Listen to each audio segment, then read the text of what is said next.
The moment that everyone has been waiting for today.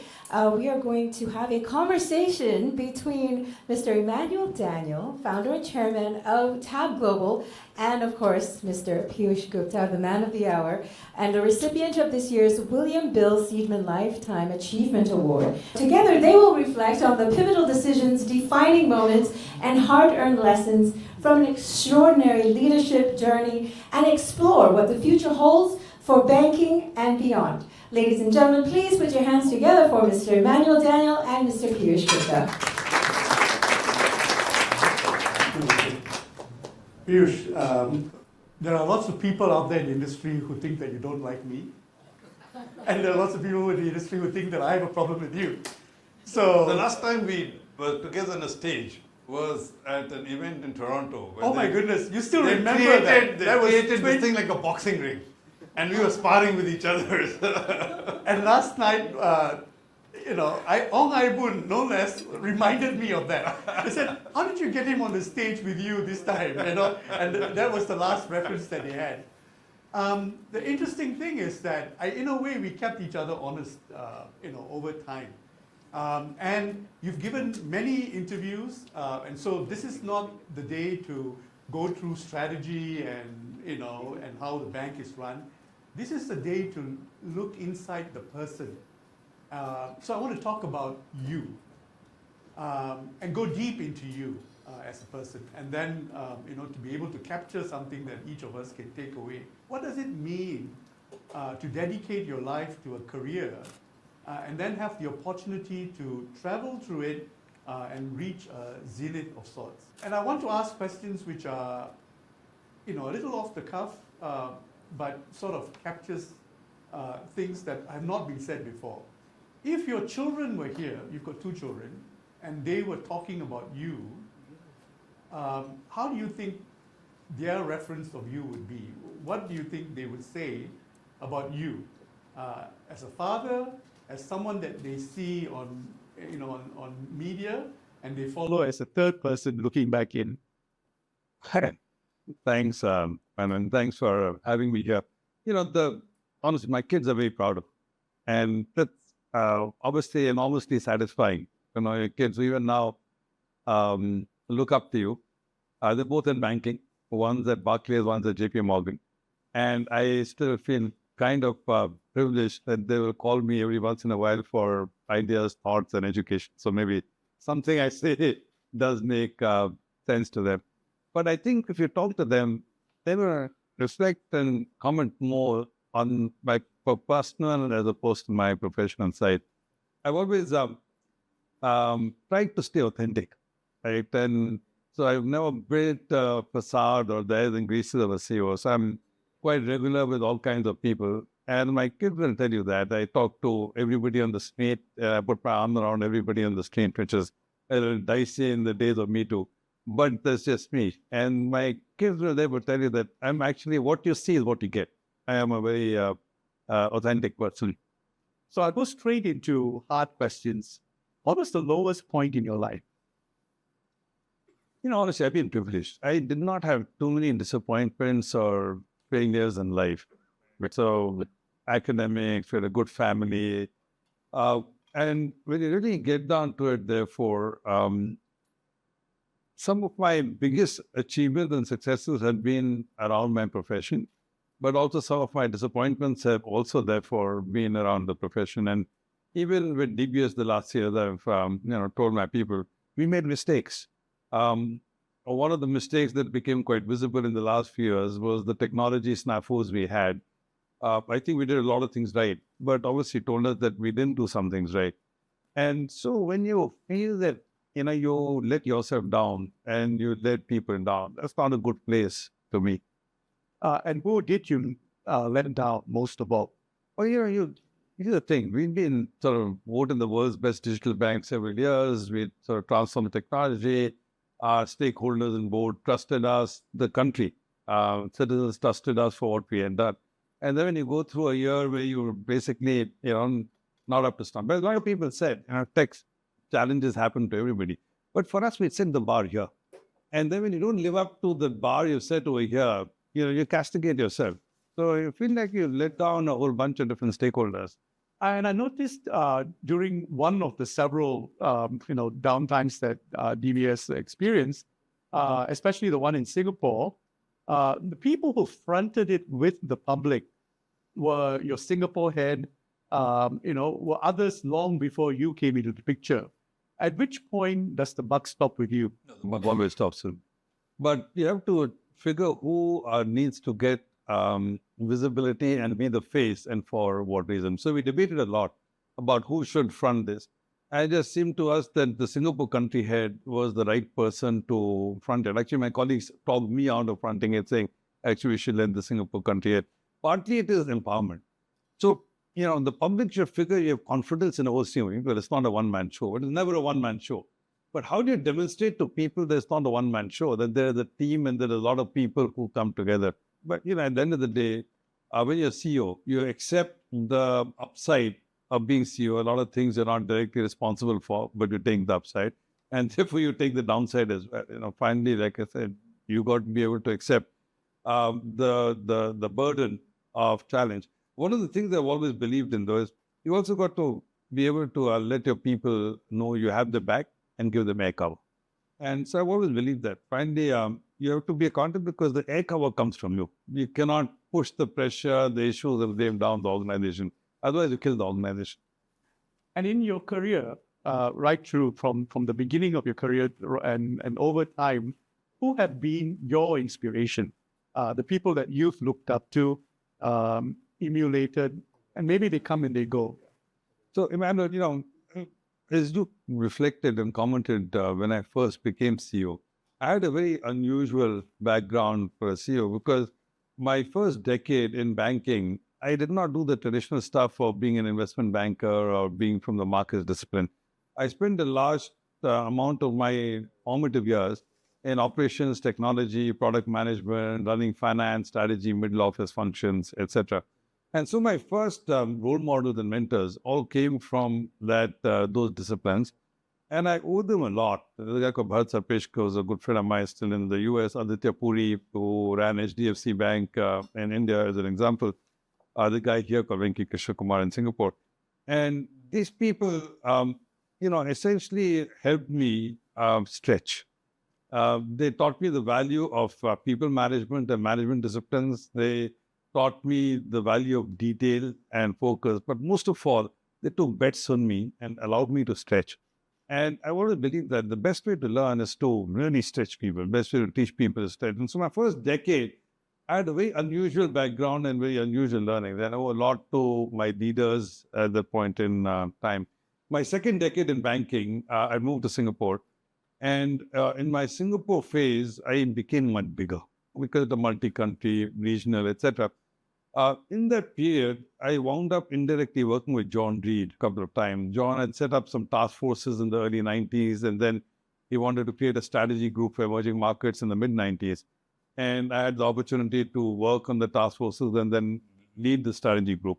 So in a way, John became a bit of a mentor through the 90s. In fact, when I quit banking in between to try my .com, John spent half a day first trying to talk me out of it. And then he spent the next 3 hours the next morning, having stepped over it, telling me he thought I was doing the right thing, I should go and, try this thing out. So he was quite relevant. The last person I want to call out is my last chairman, Peter Seah. So a lot of people have found Peter not easy to work with. For me, he was just fantastic. His sense for banking and his ability to distinguish between the role of a chairman and an executive CEO, to come in where necessary but let you run, was quite exceptional as well. Now, here's the big trick question, which is, at which point does a manager become a leader? At which point does someone who spent a career in an industry like banking, which forces you to specialize, to go into a silo, to be really good at what you do, to then break away and take that leadership type thinking, which requires you to have a helicopter view, then you start putting it together. So, I have a contrary view. I think this notion that you've got to be a domain expert first and then rise up is a flawed view. And you think about what some of the firms like HSBC or Citibank did in the 60s and 70s, George Moore and Walter Eston, they created a cadre of people who they moved around very rapidly, very early in their career. So they tried to build the lateral view, the horizontal, before trying to actually specialize in a particular domain. And I did that. I used to tell people I did 22 assignments in 25 years, and I did everything. And each assignment was first a few months and then a year or 2 years. But I found a lot of value from having done a bunch of things. And therefore, this idea of being able to think strategically, lead, etc., was actually very early on. My last role in my late 20s in India was Aditya as Chief of Staff. And I ran strategy, I ran technology, I ran HR, I ran product management, I ran everything. So you had to be big, but you also had to be nitty-gritty. So you picked up the skill fairly early. But I think, just to your question, there were two leapfrog moments in my career. One was I told you in the 90s, through the mid-90s to the late 90s. I was doing well. So they gave me two substantive leadership roles. One was to run transaction banking for City in Asia, and then some of the Kiju I hired at that time as a management trainee. So that was a big leadership role, multi-country. You ran a big business and you got the chance to shape strategy. And then I ran Indonesia for them at that time. So that step up, when you really run the next level of this thing, that's an important step up. And I think the other thing was obviously DBS. I mean, I was division head for Citibank before I moved. I was running 10 countries. But DBS gives you a different flavor because it's a listed board-run company. And, no matter how senior you are in Citibank, you're still actually being driven by headquarters. When you run headquarters, you're calling the shots, you're a board-run company. That takes a very different element of leadership. It also caused me to change my leadership style over time. At which point did you become Singaporean? So I made the choice to retire in Singapore. I moved back to Singapore the third time in 2007. And I made the choice to retire in Singapore in 2006. I was in Malaysia. And my wife and I talked about it and said, where do we want to put down roots and retire and live? And then, having lived in Indonesia and Malaysia and Singapore, we said, okay, Singapore is the best place to be. So in terms of using my head, I became Singaporean, became citizen in 2009. In terms of the migration from head to heart, that takes longer. Because culturally, a lot of my affinity was Indian Bollywood, Indian cricket. But I realized along the way, that one day when I realized that I was Singaporean, when Kwan Yu, our badminton chap, was playing the Indian badminton people, and I was rooting for Singapore. But I was rooting for Singapore and not for India. And that's when you know that you had a shift in heart. Okay, at that point you became Singaporean. Do you feel Singaporean today? Oh, completely. If you look at one of the things I'm proud of is over the last 16 years, I think I played a role in putting Singapore banking and finance on the world map. And I've done that wearing a Singapore hat and a Singaporean heart. It's never been India or an Indian thing. It's always been a Singapore hat and heart out there. And I have, taken on Indians and other people in the defense of Singapore. So yes, completely. What were the inflection points in the industry that you were a purveyor of? Meaning that, you were an icon of an era, and that era is ended. And you've passed on the baton to this poor lady, right? At a time when there's... I don't think she's such a poor lady, by the way. Incredible, geopolitical changes taking place. You couldn't have chosen a better time to step down and then to, hand the baton over to someone who will be overseeing a dimension of the bank that didn't exist in your time, basically. Hey, man, I'd say the industry has evolved considerably in different ways. Until the 70s, we were famously called the 363 industry. Right? You took money at 3%, you loaned it out at 6%, and went to play golf at 3 o'clock. Right? And that was pretty true because, the banker in a small community, he was the Lord of Master. People came to your door because you had the money. But if you look at the 80s and 90s, there's a really important change, two important changes. One is that banks have to start going out to hustle for business. And so a marketing orientation, relationship managers, account managers, going out and looking for business, the competitive dynamic changed. So the industry evolved to being outward focused. The other thing that changed, I think John Reed was part of it, is consumer banking became an industry. He wrote his famous memo from the beach in the mid-70s. But in the 80s and 90s, the idea that you could build a business around an individual as opposed to just around companies, that came to being. And therefore, a lot of credit card businesses and mortgage businesses and so on, I thinking of them as a business as opposed to just a service to provide to customer. All of that evolved. So if you look at the banking of the 80s and 90s, it's a very different kind of banking. And then if you look at 90s and turn of the century, I call it the more egregious part of our development industry, and the rise of the investment banking universe and the rise of egregious compensation in our industry, and moving away from fundamentals of real things to real people, but being a little bit more self-serving and esoteric products and so on. That was a phenomena of the 90s and 2000s, right? So the industry has not been static, it evolves over time. Now, your point is correct. I think the biggest evolution in the last 20 years has been technology in banking. So I've said before, I still believe it. But it's not just true for banking. And technology is the business. It's not just true for banking, because I think every industry is tech. If you've not understood that technology is a fundamental important thing, which is it not only lets you do things differently, but more importantly, it changes consumer behavior. The consumer used to believe that I've got to take half a day off to come to the bank. Banking is a thing. And technology blew that away. Banking is no longer a thing. Banking is a means to a thing, right? So I don't need a credit card. I want to buy a meal. I don't need a mortgage. I need to buy a house. So the idea of what's today called embedded finance or contextual finance, technology enabled all that. So the last 20 years has been, how do you think of a different kind of banking leveraging technology? And that's what, we started very early saying we want to create a different kind of bank, and we leverage technology to do that. Fast forward, I don't think that journey is over. I think we're in early stages of that journey. So I don't think it's a change in the face, but there is that plus. And I think there are two big things which are happening. One's obviously AI. Reid, as you can see, I have a lot of time for him. In the 70s, he'd once come up with this acronym of 5 I's: individual banking, institutional banking, investment banking, insurance banking, and information banking. And I look back and think 40 years at a time, he was the first guy who saw that information by itself could be a banking asset. And today with AI and data, information is the banking asset. So how do you leverage it in different ways? Huge opportunity. And we just, as an industry, we're barely scratching the surface, right?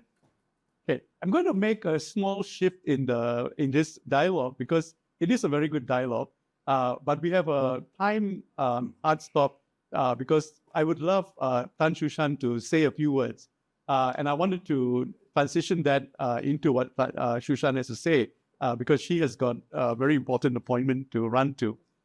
So why don't I do this? I'd like to pause our conversation, invite Su Shan up to say a few words in commendation to Piyush, and maybe a commentary on the industry itself. So I will say a few words about Piyush, if I may.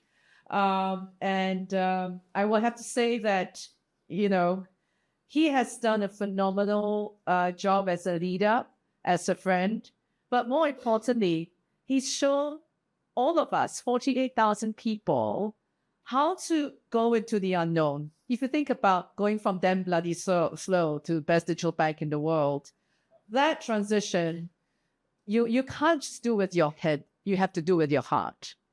And so bringing all 48,000 of us to be united by this common goal, to be able to look ahead and not really know what the road will be, but to all go towards that goal, takes a very special kind of person and a very special kind of leader.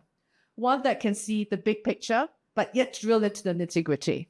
For all of us here from DBS who've had to suffer 15 years of CEO reviews, let me tell you, appendix page 106, item 3.1.5, you don't know the answer to that, you are toast. Okay? So we were all drilled in the mechanics of know your stuff. Sorry, you can't interrupt. And yet have that helicopter vision of where do you want to go? Why do you want to go there? How are you going to get there? Is the prize worth winning? And very often in those reviews, I would sometimes get confused by Piyush, because he'll say, go for it. And then he will question me like 1,000 times, why are you going for it? But then I realized that was how he also had to justify to himself, right? Are we taking the right path? Have we looked at every single negative wreckoon? We call it wreckoon. Spelled with the W-R-E-C-K, wreck. Have we wrecked our own ideas? Have we looked at this idea from every corner? What could go wrong? And if we could take the risk that goes with it, go for it. So whilst he's this inspirational leader that takes you where no leader dares go, he's also that nitty-gritty operations, finance, tech guy that looks at every single stone along the way. If you step on it, what can go wrong? Which is why when he said earlier on the tech resiliency thing, honestly, he took. I haven't seen anyone take full accountability aside. He's taught us all about take accountability, be on the cold face, and face the music, right? So I think that culture of ownership, accountability, and most importantly, purpose has already been inculcated in DBS. The three modes that I like to talk about: the digital mode, the data mode, but also the way we work mode, right? These are three incredible distance that I think we've built internally that has given me a good platform, hopefully, to navigate a very difficult path forward, because the world is getting more and more turbulent. But whenever I complain about turbulence and him, he's like, come on, right? The world's always been turbulent, right? So it's really the way we've organized. The most difficult thing, I think, for all of us was changing the way we operate from vertical to horizontal. And we wanted to do it 2016. We thought we're not ready. 2019, we're not ready. 2020, we started the work, and it was tough. But today, because we manage through data, we have live dashboards. We have people from tech, ops, HR, product, RMs, whatever, treasury. We're all working in a horizontal journey, purely focused on getting the customer's job done well, quickly, getting the satisfaction scores, and of course, then getting the business that comes with it. That's a very different way of working. And that takes a special kind of leader to break operational, vertical silos that were already working, making it horizontal, and coming up with new ways of operating. It was hard, right? Putting in data, putting all our data, into a data lake, that took years. So he was prepared to take those long-term difficult bets, change the structure to break things so that we can now be future ready. Today with Gen AI, to us, that's the most profound change. And I think collectively as a leadership team and collective with 48,000 people, we're ready to take on that challenge, ready to say we will go agentic. We will use machine learning, AI, because we've done it before with AI, non-agentic AI. We've done it before with models. We've done it before with becoming more digital, et cetera, et cetera. So if you've gone through these different phases of change and you've prevailed, there's no reason why you can't prevail. You will fail along the way, but take those failures by the chin and move on. So that's all I wanted to say. Thank you, Piyush. Thank you. Thank you. He was just the most, but he's left his phone, constantly open for dialogue with me. I do call him to bitch now and then. And he's always, he's always been giving me good advice. Let me not make it too easy for both of you. Oh. Okay, the one question I wanted to ask you is, what was your advice going to be to your successor? And one question I wanted to ask you, Su Shan, was, where does his legacy end and your story start? My advice to her is be yourself. And Su Shan's got very different strengths. She said it well. She wears different shoes from my shoes. I've got big shoes. She wears different shoes. There are a lot of things she's not better than I am. Right? I say, as long as the fundamentals of how we work, the culture, etc., is enabling, you got to express it in your own way. You cannot continue to do what I do because I do things very, very differently. I mean, it's for me. Look, we've been working together for 15 years, but I am different. My leadership style is different. Interestingly enough, that the team is actually very similar. We've moved some people around, we've changed, but my style is different, but the fundamentals don't change. The culture, the purpose doesn't change, but the focus might be different. There might be some strategic differences that we've taken along the way, but there's some big things that we fully agree on, like what do we stand for? We're going to be an Asian bank for New Asia. We're going to be a, purpose-driven bank. We're going to be a best bank for better world. Those things you don't take lightly. Those things, you make that change and you go forward. And those big fundamental things don't change. But along the way, yeah, we've taken different focuses, focusing maybe on wealth management versus, more retail, maybe focusing on financial institutions, maybe focusing on trade with the Middle East. There are a lot of opportunities that will change as the world changes that we will seize going forward, but the fundamentals don't change. And this was one of the most magical moments in the transition from Piyush to Su Shan. So I want to thank both of you for making this moment possible. And it came about because of time constraints. So thank you for being here. Yes. Thank Yes. you. Amen.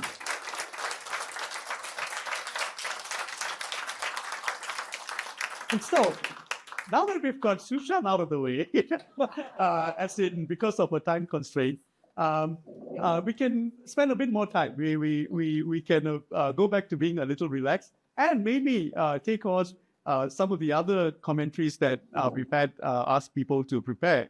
And actually, I have another couple of questions to ask you. In fact, we can have lunch served, while we're going into this phase of the conversation. Another magic that you've worked within the institution is the matrix that you put in place, the way in which you structure the data, the points and the data that you wanted to look at to tell your story. And I've personally seen how you've worked with Tin Sok Hui, your CFO, and I travel around the world. I meet with chairmen, with CEOs and CFOs of banks of many kinds. And I'll say this with all sincerity, that the matrix that Sok Hui had given you is world-class, is inspiring, and it's instructive to banks around the world, not just in Singapore. Tell us a little bit about the structure that you put in place in DBS.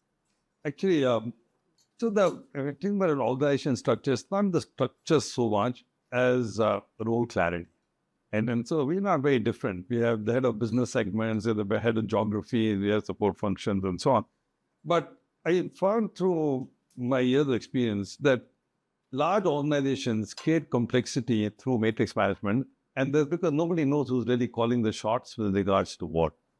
And so very early, we as a management team spent 2 or 3 days and came up with the concept of decisioning authorities. Who should make what kind of decisions? And we went step by step. So what decisions are best made in the country, what are best made by business segment, what are just made.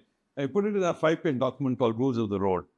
And we encapsulate saying this is how we're going to manage the company, right? For what? And over my 15 years, every year, we spend 2-3 hours going back and revisiting that and saying, hey, where's the noise? Where is the friction? And do we need to tease it out and iron it out? So a way of working is always been to me the mother. You got to work on it. So Su Shan has talked about over time, we also moved on to, getting tech and product together. Now we call it managing through journeys, horizontal. All of those reflect not org structure so much, but ways of working. On the specific question of the metrics that we have, Sok Hui had already started this. She's been a fantastic CFO. She became CFO a year or so before I joined. And she did a couple of things early, which I just leaned into. One, she created into corporate treasury function, which is balance sheet and capital management. And we, correctly moved it out of markets where normally it resides in, which is always, I think, a bad idea. There's conflict. And second, she started this process of thinking about MIS. I was dumbfounded when I came. DBS had terrible MIS. We were flying blind. I mean, we were lucky to have just legal vehicle finance. My first business review, all people could tell me is their loan pipeline. We had no knowledge of which customer was profitable or in branch. So with Sok Hui, we started working through how do we take this MIS and metric thing from there to first level, just best in class along multinational banks. But then how do you take it to outstrip multinational banks? So your comments are completely spot on, man. Today we have instant real-time to the minute DBS has. P&L, balance sheet, capital, returns, by segment. and also by everything else. So we wanted to start measuring in 2016. I said, "Look, we're digitizing. Everybody is talking of the value of digital, but how do you demonstrate to a shareholder that you can see some value from this in shareholder value?" So we worked and came up with this concept of digital value capture. And Sokui and the team did a fantastic job trying to figure a model to say, how do you capture the value of digital, which you can see in ROE, in shareholder return? And we were able to demonstrate that through data warehouses. More recently, then I challenged them. I said, I want to start capturing the two more, value of artificial intelligence. How do I, everybody said AI is fantastic, but how do I demonstrate to somebody that we capture value of AI? So through A/B testing, they came up with a whole measurement thing so we can measure what is the delta from AI. And now we started to say, okay, we're now running the company through these 70 different horizontal journeys. How do we capture the value of running horizontally? There's got to be a way to do it. So in all of the cases, we did a lot of thinking about how would we be able to demonstrate success? What do we need to capture to be able to do that? What do we need to measure?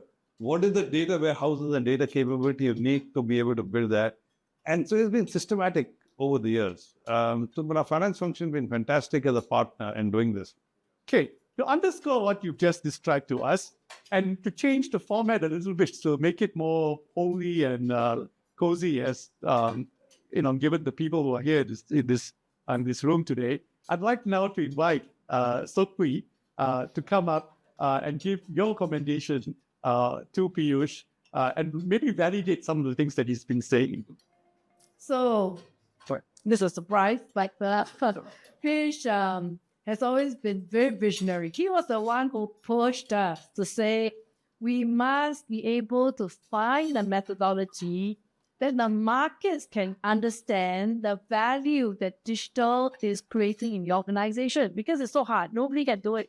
Everybody talks about it, but talk is cheap. So how do we demonstrate that within our customer segment, that there are traditional customers, there are digital customers, and as their behavior change, can we convert traditional customers to digital customers? And when they convert, do they actually buy more products? Do we cross-sell better? And how do we demonstrate that? Because we can prove that the ROE and the cost-to-income ratio of the digital segment is actually superior to the traditional segment. So Piyush pushed us very hard to say, measure it, go to the market with it. And our board was like, are you ready? Do you have enough time series to actually prove it? So Emmanuel actually interviewed me, and then he wrote a very critical report because I think it's right that we should put our methodology to the market. It's right that it should be critiqued. But I'm very pleased to say that we did this and we showcased this in 2017. We went back in 2023 and we told the market that we're going to convert so many X numbers of traditional customers to digital customers. And with that, we can demonstrate that the cross-sell was better.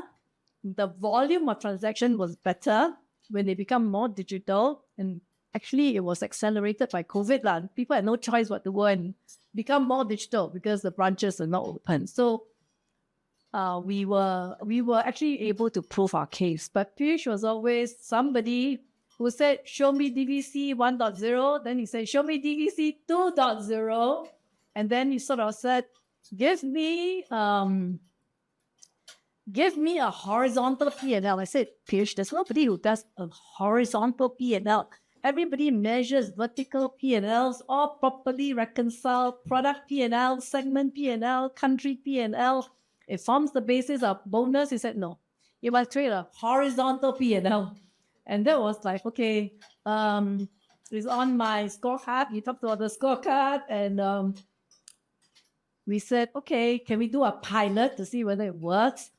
And we're able to actually create a horizontal P&L for each of the journeys. Can you imagine we are run by journeys? That's how we run this horizontal journeys to break the vertical silos. So you have relationship managers, compliance, risk managers, everybody trying to actually become obsessed with what the customer wants. But for that to happen, you need a dashboard of performance, of saying if we experiment differently, do we get different results? And that was quite a challenge, but we were able, after a year, for me to go back to Piyush and said, Piyush, we piloted, we tested, and we can do it because our data lake that we set up was actually built based on the customer level, aggregated by all the types of transactions. So again, it was another breakthrough. But Piyush is the type of boss that challenges us quite a lot to really sort of get out of our thinking so that we can actually demonstrate a different way of working. And the horizontal organization, like Su Shan says, is actually bringing out a lot of value. Because for 48,000 people to be able to work horizontally is actually a culture change, a mindset change. I must tell you, the other thing we say in DBS is Piyush is a chat GPT. It's amazing. I don't know how he sort of connects so many dots, but when you listen to him, and people come for meetings to be scolded, but also to learn. Everybody, I tell you, after a meeting with Piyush, goes away becoming a lot sharper, a lot clearer in the focus. And Piyush has trained and changed the mindset of 48,000 people in DBS. Thanks, Piyush. Thank you, Sophie. You would have been nothing if not for Sokui. I have. So we actually, it's the whole thing. I keep telling people, it's a team effort. Before, one person can't do anything. So part of the thing is how do you find, and by the way, remember, a lot of people say you got new people to do stuff. Sokui has been around 40 years. Right? So she is an old original team. So I was able to harness the energies of a lot of people together. But Sokui has been invaluable. I've known Sokui when she was CFO before you joined, and I saw how she blossomed and created new dimensions, which through my travels, I heard her getting mentioned in Rwanda. The National Bank in Rwanda says that reading your matrix was required reading for the board every year. So that's how far you go. So the question here is, how did someone who studied at St. Stephen's College, liberal arts, even get a job with Citibank, which at that time the American MNCs were hiring IIC engineering, IIM engineering graduates. How did you manage to slip into the system? And how does someone with an economics degree, a liberal arts degree, from a fairly left-leaning college, find his way into mainstream capitalist structures and work alongside engineers? Well, first of all, it was a bit of an accident in the sense that after my St. Stephen's economics degree, I did an MBA. And so all the banks hired MBA students, and I had the requisite MBA, if you will. The other reflection, somebody recently wrote a book on the rise of the Indian CEO, and they pointed out that by and large, 80-90% of Indian CEOs have an engineering IIT background. But they picked up only a couple of non-engineering colleges in India where they said these are really professional training colleges. And so Ajay Banga, World Bank chairman, Ivan Menezes was the CEO of Diageo, myself, we all came from St. Stephen's. So they picked up a couple of colleges and said these are really not liberal arts colleges, they're professional training grounds, if you will. But I have to also hasten to add that I think economics is a very good discipline if you want to be a banker. A large part of banking is about understanding macroeconomics. The growth, inflation dilemma and how do you press the button, that's fundamental to a large part of banking. So my liberal arts education was not entirely wasted. At the same time, you seem to have pivoted away into technology a lot. You talk about it very instinctively and so on. But a lot of the battle in banking is still balance sheet. Yeah. So it's both. This is why it's always so important. So, when I joined DBS, I realized that the lowest hanging fruit came from balance sheet. We were just misusing our balance sheet. Our loan deposit ratio in the Sing dollar book was 55%.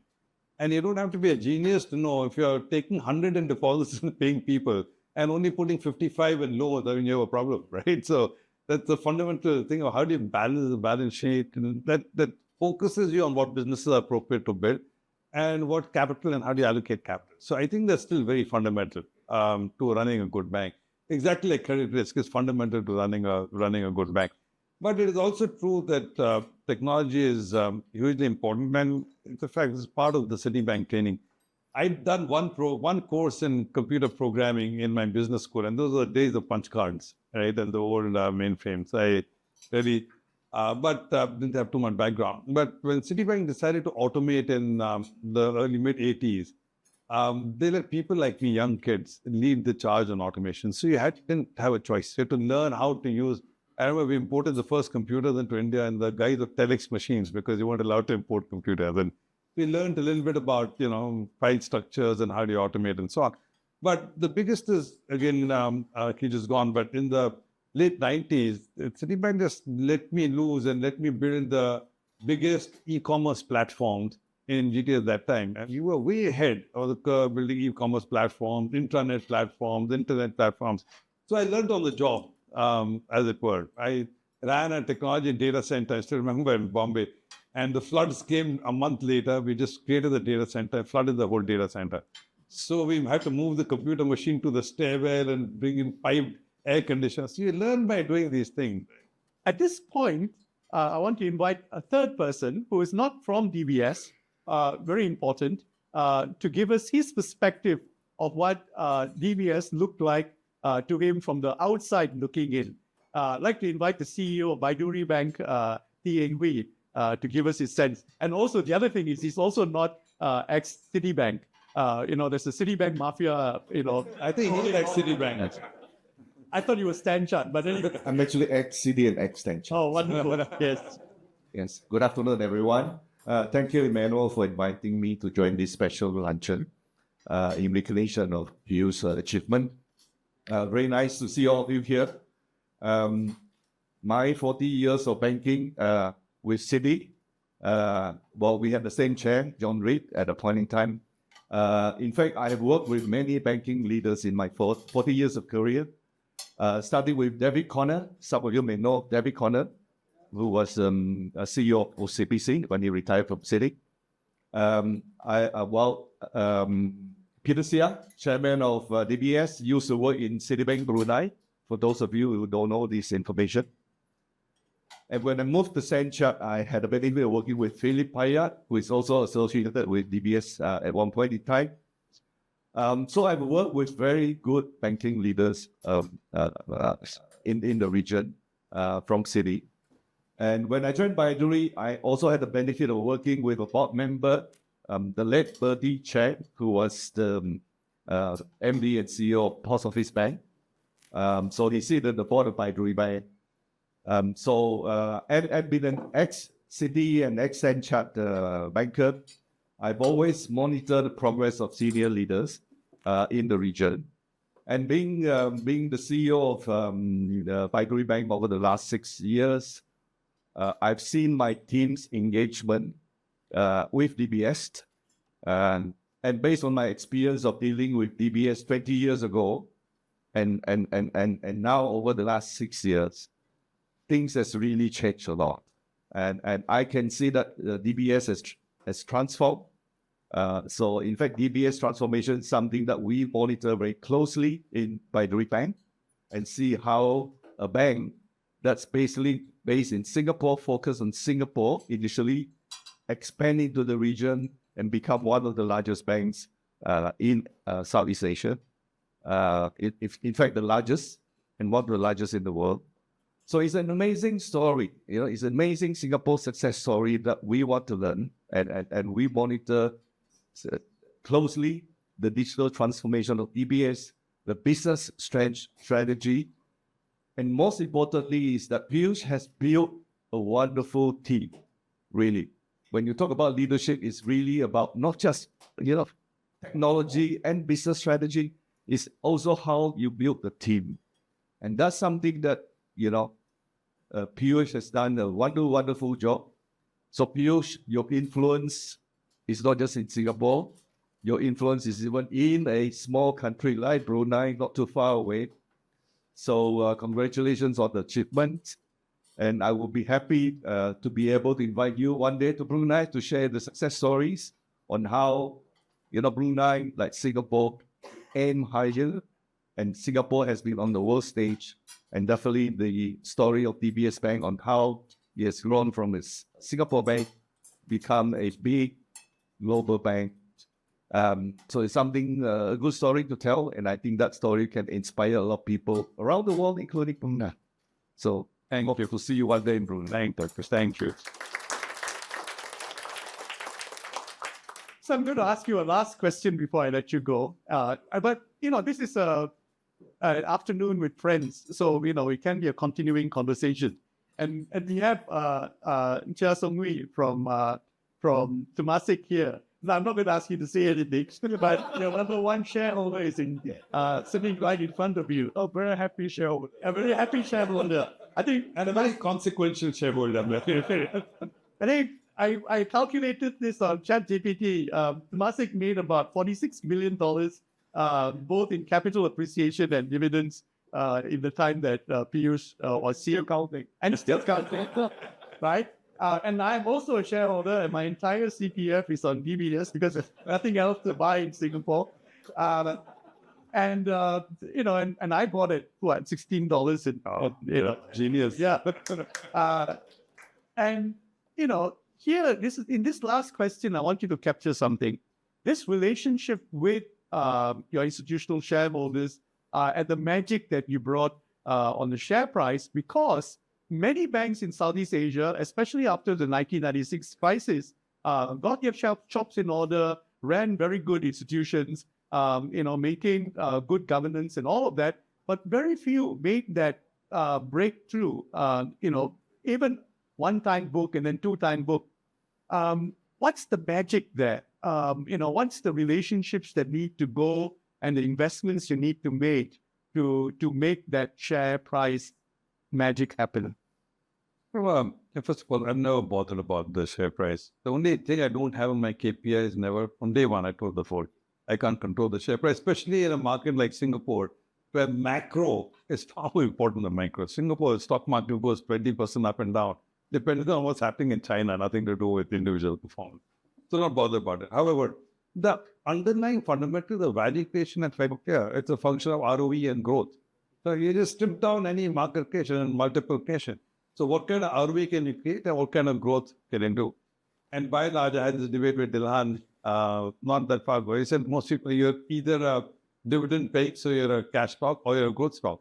And as you look at DBS's history, we've been both dividend and growth. We've been growing at 8-10%, which in our industry over 15 years, either 8-10% growth is extraordinary. And we've been running the highest ROE in most developed market world. We generate 17% ROE, 18% ROE. So when you match a high ROE, top 10 percentile, with a solid growth rate, multiple starts are expanding. I mean, this is the fundamental number that However, there's more to the story. Since your point is correct. The first is that investors have long memories. And so I still remember I was so frustrated. Sauku used to come with me. We started 2010, we started demonstrating good financial performance. And so at the end of 2010, 4 quarters, at the end of 11, 8 quarters, at the end of 12 quarters. At 12 or 16 quarters of continuous quarterly growth. And every time I went to investors and said, why are you not rewarding us for consistency? And they would say, oh, but I remember what happened you said 10 years ago, 8 years ago. So my first lesson was investors' memories are long, and it takes a long, long time to regain and rebuild credit. I said the same thing to James Fraser last month. I said, don't give up hope, it's just investors take a long time. So you got to keep working with investors. And then in the investors, they've got to see credibility. What is your story? What are you setting out to do? How do you demonstrate on a continuous basis that you're making progress? So I think that is how. The other is what we already talked about, that everybody talks stories, you've got to be able to support it with data. And so our whole focus in saying, how do you show the breadcrumbs between what you're doing and ROE? And every time you can show the breadcrumbs, people start buying in and believing that. A third thing was just brand recognition. And Edna's in the room. She runs strategy marketing. My challenge to the marketing team very early on was we've got to make sure that the brand stands for something that is recognized. We are today recognized in Singapore, maybe Southeast Asia. How do you first get Asian recognition? And we set ourselves this goal to be recognized as Asia's best bank. a large part of that was reaching out to media, reaching out to PR, being able to tell our story. And then 2, 3, 4 years on, I said, I need this, everybody in the world to know DBS. And so, which means how do you reach out to Financial Times and Global Finance and Euromoney and, the global media? I had a small bank in Singapore. Yeah, but, step by step, you already recognize this very early in 13. But, when you try to figure that all of these publications, their universe is 10, 15 banks. They look at the biggest banks in the world. Why would they even pay attention to a mid-sized bank from a small country in Singapore? They got to figure what story and what narrative will work with these kinds of people and what are they looking for. So you got to sweat some of this stuff as well. You would read my blog. I was the critic on the idea of the world's best bank. I thought, and I still think, that there's no such thing. In fact, when you were getting recognized, I was in Shenzhen. Huawei is from Shenzhen. There's a bank there called, China Merchants Bank. 200 million customers. And here's a bank with 5 million customers claiming to be the world's best bank. So that was my thing with my beef with Piyush. There is no such thing. But you've made use of that brand and that recognition to build the substance behind it. So, the marketing part, I don't hold it against you at all. The other aspect was the fact that you started with a franchise that's already very strong. You had 60% of the mortgage market in Singapore. You had the lowest cost of funds because of your deposit base. And then I think you sent me an email once. You said, "Oh, you think it's a net interest margin game? It isn't. It's more than that, or something like that." And I said to you, Piyush, we'll discuss this after you retire. And we'll have a continuing conversation on that. But you did inherit an inherently strong institution, and then you took it in flight. And I think that with those comments, I'd like to thank you for spending this time on the stage with me. And for the people who came up, I think it came up very naturally. And this is a continuing conversation. So, ladies and gentlemen, join me in thanking Piyush for this time. Thank you. Thank you.